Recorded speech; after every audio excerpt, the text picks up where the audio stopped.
Hello, welcome back to Too Many Books. My name is Sean, and today I want to talk to you about The Martian by Andy Weir. But I don't want to just talk to you about The Martian. I want to show you The Martian, or more accurately, the many editions of The Martian. I have a copy of the trade hardcover here that I'll show you, but I also have a copy of the Easton Press edition, but I also have a copy of the numbered edition from Subterranean Press. The Martian is one of my favorite novels that I've read from the past 10 years. I mean, it's up there with like Boys in the Valley by Philip Fracassi. This is probably my favorite science fiction novel from the past 10 years alone. And I'm also thrilled to say that Curious King is doing their own edition, which goes up for sale in May. So I'm excited to actually add a letterpress copy as well, as wild and crazy as I am.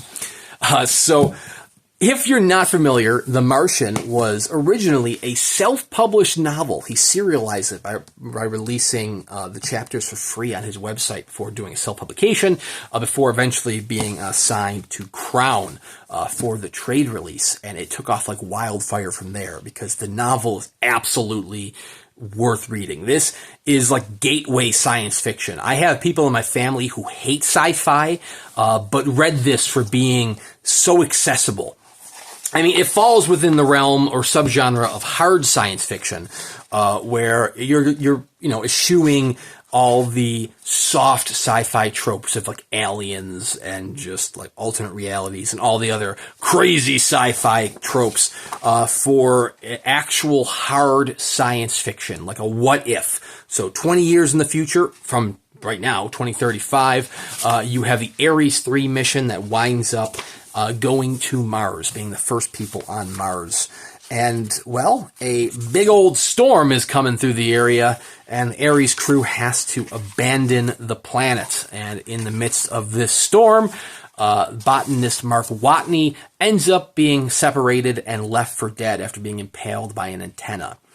So the rest of the crew, heartbroken and thinking he's dead, carry on with their extraction, leaving him behind. But turns out Mark Watney is not dead. He's alive, and now he is trying to survive and trying to avoid being the first human to die on Mars. And man, what an accessible read. Like I said, even if you're not a science fiction fan, I encourage you to check out The Martian. Andy Weir writes with such an engaging and simplistic voice, such a humorous and sardonic voice that you're going to fall in love with Mark Watney, and you're going to just be laughing, cheering, and on the edge of your seat as he tries to survive his many, many souls on Mars. It's just, wow. It is an accessible novel. You do not need to be a science fiction fan to enjoy this. You just need to be a fan. You could be a fan of survival fiction, and you would fit right at home here at The Martian. And I cannot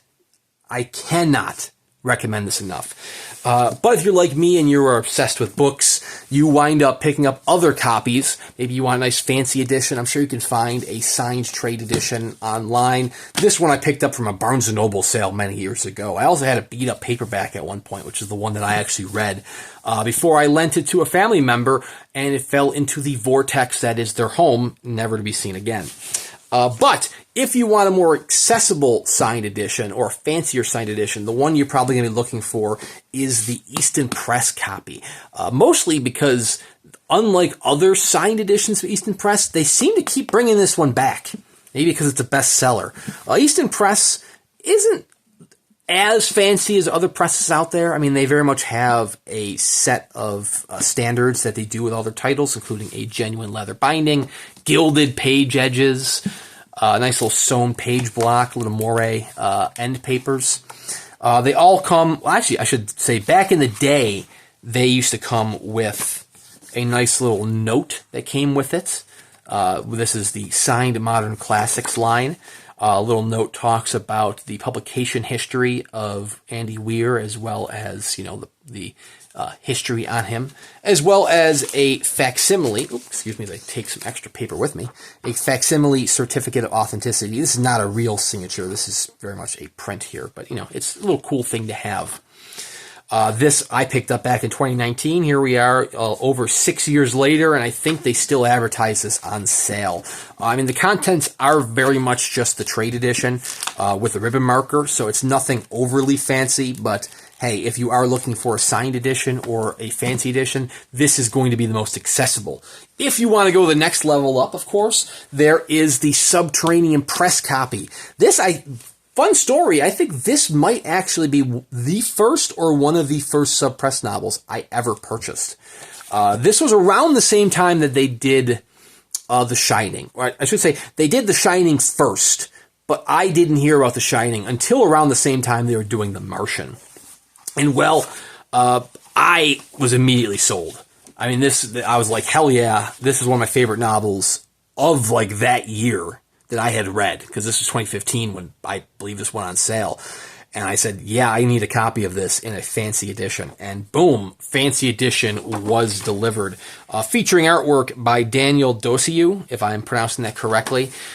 This doesn't have anything special with the contents. It doesn't have any interior illustrations. It does have a little bit nicer end papers.